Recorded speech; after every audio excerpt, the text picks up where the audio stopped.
If you're here, there's a reason. Maybe you've felt it in quiet moments when the world softens and the noise fades, a sense that you're playing a different game than most, not better, not worse, just different. You notice things that others rush past. You're bothered by what passes for normal. You care about the hidden mechanics of a good life, character, clarity, responsibility, calm. In a culture obsessed with standing out through volume and spectacle, you're exploring the strange possibility of standing out by standing within. Why is this worth talking about? Because being not average isn't about talent or social status, it's about attention and intention. It's about how you meet the day when no one is watching. It's about whether you operate from principle instead of pressure, from purpose instead of performance. The Stoics remind us that excellence isn't an act of ego, but a habit of alignment, aligning what you think, what you say, and what you do. When those three strands twist into a rope, you become quietly unbreakable. Let's discuss the indicators, not the flashy kind, not the resume lines, but the simple signatures of a life that's tuned to virtue. I'll share them like a teacher would share well-used tools, plainly, kindly, and with respect for your time. Ask yourself as you listen, is this me already? Or is this where I'm heading? You don't need to check every box. You only need the willingness to keep moving toward what is good. Ready? Let's walk. Part 1: The quiet center. When calm becomes your default, a first indicator that you're not average, you hold a quiet center. When the world tries to whirl you round, notice I didn't say you never feel stress, anger, or fear. Those belong to all humans. But your reflex is steadily changing.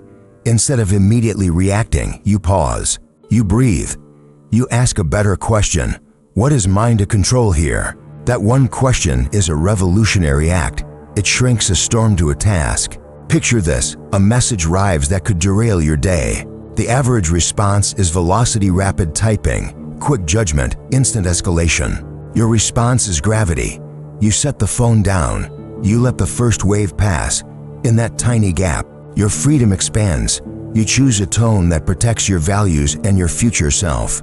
Calm does not mean you are passive. It means you are precise. The archer who waits for the breath to bottom out before releasing the arrow isn't slow, he's accurate. How do you build this quiet center? You already are. Every morning, you touch base with yourself, maybe through journaling, a brief walk, a deliberate glass of water, a silent minute before the door opens to the day. Tiny rituals that look trivial to others are sacred to you because they train your nervous system to return to ground. The world might applaud the person who sprints. You respect the person who can reset. You don't dramatize mistakes either. When you fumble, you ask, what can I learn? What can I repair? Your dignity is not anchored in being right. It's anchored in being responsible. This is a rare posture. The average is to explain and defend. You note, adjust, and continue. The quiet center is the opposite of indifference. It's deep care in a stable container. That container is you. Ask yourself, when pressure rises, do I lean into composure as a skill, not a mood? Do I hold back my first words until I can speak from principle? If so, you're already stepping away from the herd. You're becoming the person people look for in a crisis, the one whose steadiness is contagious. Part 2: Truth over applause. When integrity outweighs approval. Another indicator: you value truth more than applause.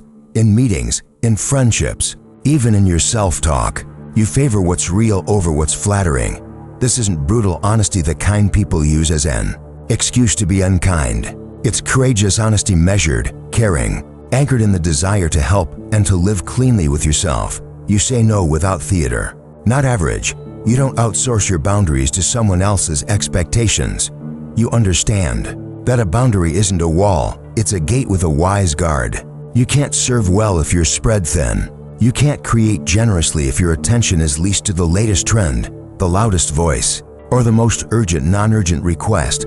You also tell the truth about your motives when you can. If you're taking on a project because you want recognition, you admit it to yourself. If you're hesitating because you're afraid, you name the fear. You've learned that unnamed motives own you while named motives become your guests, and you decide how long guests stay. This orientation toward truth changes how you consume information. You check sources, You ask, what evidence would change? My mind, you're not threatened by being wrong. You're threatened by staying wrong. The average is to make opinions into identity and then defend them at all costs.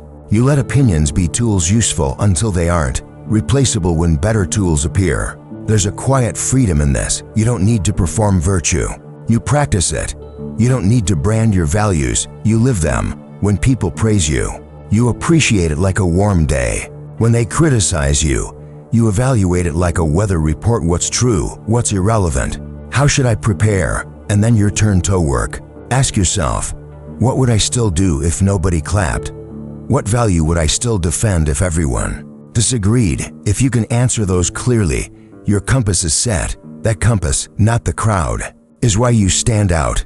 Part 3. Mastery of the Controllable. Discipline as daily liberty. The Stoics handed us a sturdy lens. Some things are up to us, and some are not. This is not a slogan, it's a survival map. When you live by it, your energy becomes sharp. You stop bleeding attention into what you cannot alter, and you pour it into what you can. Average thinking tries to move the unmovable, other people's opinions, the passage of time, the randomness of fortune. You practice a different art. You move yourself. You look at the levers that are always in reach: your judgments, your decisions, your effort, your preparation, your kindness, your courage, your standards. You dress those levers every day like a precise craftsman showing up at a bench. Some days the craft feels electric. Most days it feels normal. You show up anyway because you understand compounding. What seems small today is shaping your future voice, your future strength, your future serenity. Discipline is not a punishment, it's a policy that protects the life you value. You set schedules that serve your purpose. You reduce friction where you can lay out the clothes, prep the workspace, turn off the drip of notifications, and decide once on routines instead of deciding daily. 1,000 micro decisions become one clear decision that you honor with consistency. That's how average effort becomes uncommon results. And notice what happens to your mood. It stabilizes. Why? Because you no longer measure your success against the chaos of outcomes you don't control. You measure it against inputs you can control. Did I keep my word to myself today? Did I work the plan? Did I train my mind when it wandered? That's a ledger that you can keep clean. Your relationships benefit too. You stop trying to engineer other people. You give them clarity, respect, and room. You ask for what you need. You accept what they can give. You say, this is what I can offer. This is what I cannot. Control retracts from the external world and becomes attention, care, and agency inside your own skin. From the outside, that looks like unusual maturity. From the inside, it feels like peace. Ask yourself, if I limited my worry to what I control today, how would I act differently by sunset? Now do that. Do it tomorrow. Watch how your life rearranges itself around your steadiness. Part 4. Solitude and depth. Enjoying your own company. You stand out when you learn to befriend solitude, not as an escape from people, but as a classroom for your soul. In solitude, you hear the echo of your own beliefs.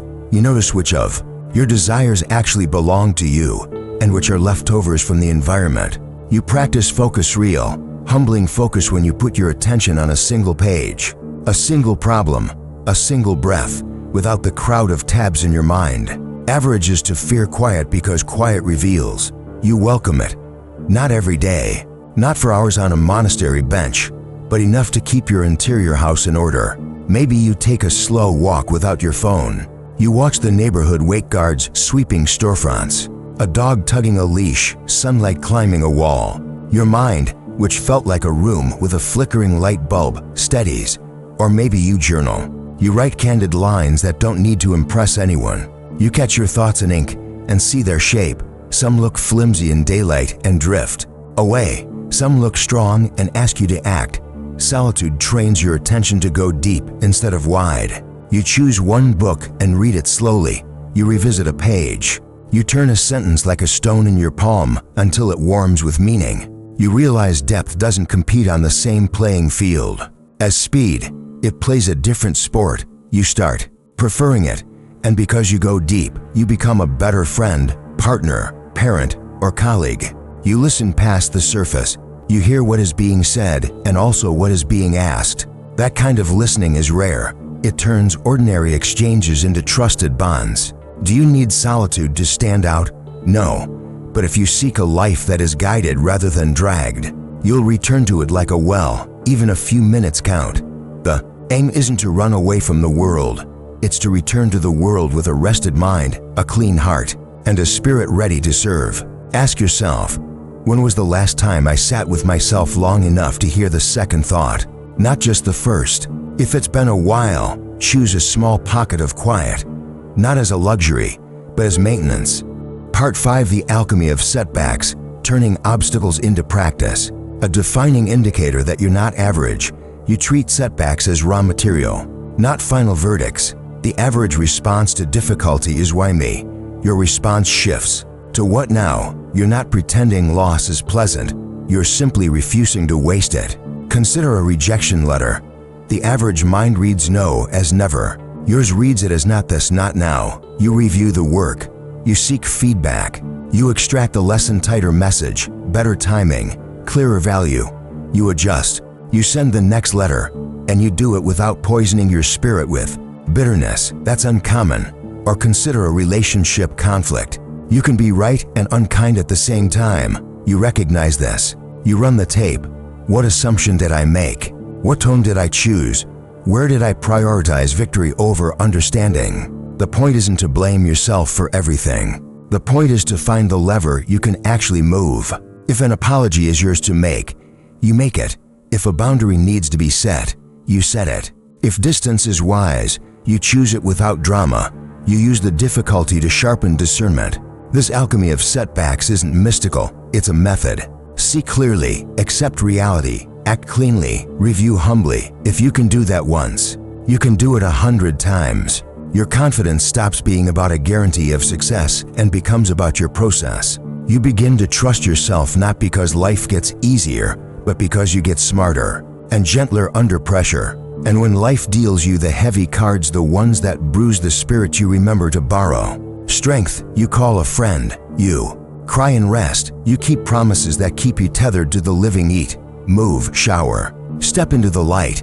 You allow grief to shape you without letting it define you. That balance, tender and tough, is a hallmark of a soul that's been trained, not merely taught. Ask yourself, what difficulty am I currently treating like a wall that is actually a workshop? Name one small action that would convert suffering into skill. Take that action by the end of the day. Part 6: Courageous Kindness. Strong enough to be gentle, not to stand out. You don't need to be louder. You need to be braver and kinder at the same time. Courage without kindness becomes harshness. Kindness without courage becomes appeasement. You're learning to hold both: firm spine, open heart. What does that look like? You approach conversations that most avoid. You name the problem with respect. You invite solutions instead of assigning blame. You aim to protect a relationship and the truth at once. It's delicate, yes, but you've practiced being uncomfortable. Your nervous system knows the terrain now. You can be calm while saying hard things. That skill is rare and precious. You also practice active generosity, doing good quietly, without turning it into a public performance. You send a message to someone who felt invisible in the meeting. You cover a shift when a colleague is underwater. You pick up the piece of trash no one will credit you for. You do this not because you're trying to collect moral points, but because you prefer to walk through a cleaner world, a kinder hallway, a more honest team. Small acts, done consistently, build a reputation people can trust. Trust is the most valuable currency in any community. Courageous kindness includes boundaries, too. You can say, I care about you, and I'm not available for that behavior. You can step away from relationships that reward chaos. You can refuse to let someone else's crisis become your schedule. That's not cruelty, that's stewardship. You are responsible for the state of your inner house. You keep it in order so you can welcome people in without resentment. Ask yourself, where could I be 1 degree braver and 1 degree kinder today? 1 call, 1 sentence, 1 clarified expectation. Choose it, do it. You'll feel your strength increase without hardening your heart. Part 7: The Long Game of Simplicity, Choosing What Matters and Letting the Rest Fall Away. A final indicator that you're not average. you're playing the long game, and you're simplifying to make it possible. Average drifts into complexity, stacking commitments and distractions until the day feels like a tangled drawer. You untangle. You choose less, better. You align your calendar with your calling, your money with your meaning, your habits with your hopes. You simplify your inputs. You don't let every voice into your head. You curate what you read, watch, and follow. You notice how each input leaves your mind clearer or more scattered, calmer or more agitated, inspired or envious. You choose. Clear, calm, inspired. Over time, this curation becomes a force multiplier. Your thoughts become more original because they aren't stolen by the algorithm of the hour. You simplify your systems.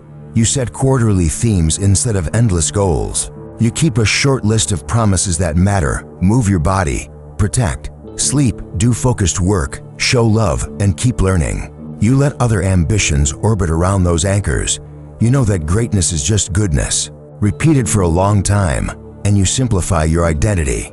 You stop collecting labels like souvenirs. You choose a few identities to live deeply: learner, helper, builder, friend. When decisions get complicated, you ask, what would a good learner do? What would a good helper do? The answer clarifies. The next step, simplicity, isn't about shrinking your life. It's about removing friction so your life can expand in meaningful directions. It's about having room in your day to notice the ordinary miracle, the way light pools on the table, the laugh you almost missed because you were scrolling, the satisfaction of finishing what you start. When others chase 10 things and hold none, you choose 3 and hold them well. That's not average. That's wise. Ask yourself, if a wise friend audited my day, what would they remove? What would they protect? Begin there. 1 subtraction, 1 protection, and your long game becomes playable. Part 8, craft over clout. Quiet excellence as your signature. Others another indicator that you're not average. You care more about the craft than the credit. In a culture that counts views, you count virtues. You ask better questions then. Will this get attention? You ask, will this make me better? Will this serve someone well? Will this hold up a year from now when the novelty has gone flat? That shift from clout to craft is the difference between a sparkler and a steady flame. You have a private quality bar. It isn't loud or moralizing. It's a simple, steady refusal to ship what you wouldn't be proud to sign. You don't use perfectionism as camouflage for fear. You use iteration as a method for respect. Draft, review, tighten, release. You welcome edits because you care about the work more than your ego's comfort. When someone gives you precise feedback, you treat it like a carpenter treats a sharper chisel, a tool that lets you cut cleaner lines. This devotion shows up in how you practice. You rehearse the boring parts until they're graceful. You build small checklists that prevent big mistakes. You pre-commit to standards, how you name files, how you prepare for meetings, how you close the loop on promises. To some people, this looks fussy. To you, it's how trust is built. The world is noisy with claims. You'd rather be quiet with proof. Craft over clout also changes how you experience time. You stop chasing shortcuts that trade tomorrow for today. You choose long arcs, apprenticeship over hacks, substance over sizzle. You understand that the audience you secretly want, the discerning one, arrives slowly. You build for them anyway. And in doing so, you become the rare presence people recommend with confidence. Work with them. Read them. Follow them. They do it right. You keep score in inputs. You can control hours of deep work. The clarity of your reasoning, the kindness, baked into the experience because you know outputs will swing. You're not against metrics. You simply don't let metrics become your meaning. You return to the bench. You sand the edge that caught your eye. You replace a flashy flourish with a cleaner line. You're not trying to look excellent. You're trying to be excellent, which is the only kind that lasts. Ask yourself, if I removed the need to impress anyone today, what would I still make, and how would I make it better by 1 honest notch? Choose the notch at it. Let the work teach you what's next. Part 9, your circle, your standards, raising the room. You're in a final indicator that you're not average. You select your company with care, and you quietly raise the standards of every room you enter. You've learned that environments are not neutral.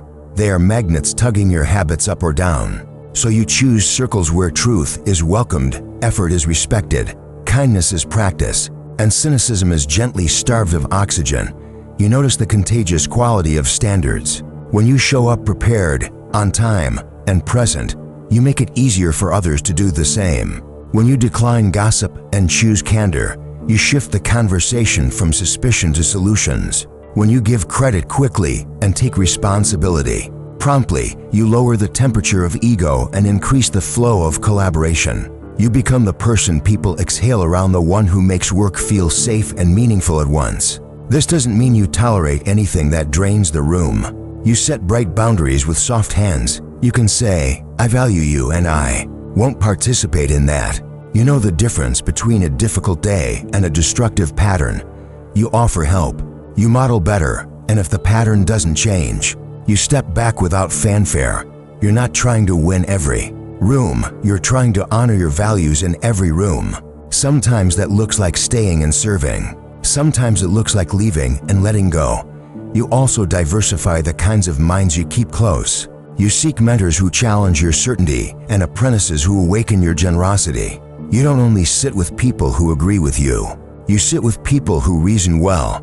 You ask to be coached. You provide feedback the way you'd want to receive it, specific, kind, aimed at the work, not the worth of the person. Over time, your circle stops being an accident of proximity and becomes a garden of intention. You weed it, you water it, and it feeds you back with perspective, accountability, and warmth. Raising the room shows up in tiny, repeatable gestures.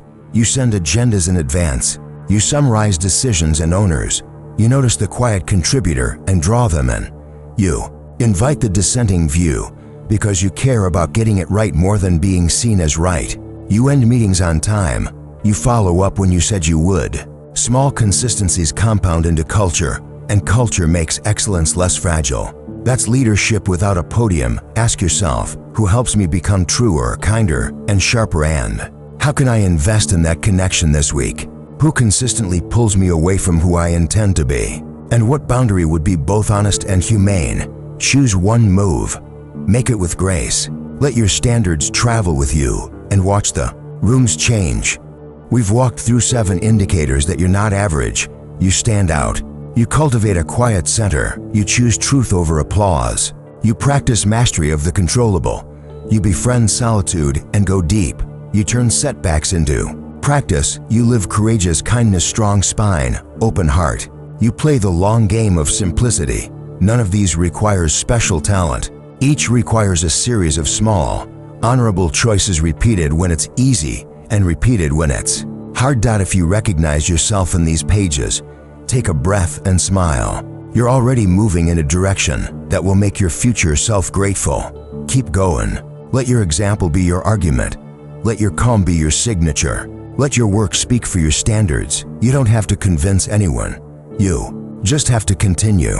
And if you felt the tug of these indicators, but don't yet see them in your daily life, that's not a verdict, it's an invitation. Pick one you can practice today. Maybe it's the pause before you reply. Maybe it's the truth you'll speak kindly. Maybe it's 5 quiet minutes with a notebook. Maybe it's removing one distraction that keeps stealing your attention. Excellence grows from a single respect. Full act toward your own nature. Act, review, adjust, repeat.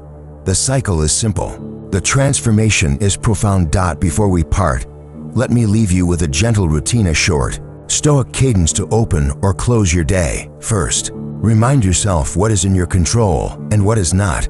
Say it out loud if you can. Second, name one value you will protect today: clarity, patience, courage, humility, and choose one situation where you intend to use it. Third, rehearse a response to a foreseeable challenge. If I'm interrupted, I'll breathe and restate the plan. If I'm criticized, I'll ask what's useful and set down the rest. Fourth, close with gratitude for something simple and present. Gratitude doesn't erase problems, but it right-sizes them so you can meet them with strength. You are not average because you refuse to be accidental. You are not average because you've chosen a harder, kinder road. You are not average because you've traded spectacle for substance, speed for depth, noise for signal, applause for integrity. You stand out not by towering over others, but by standing firmly within yourself.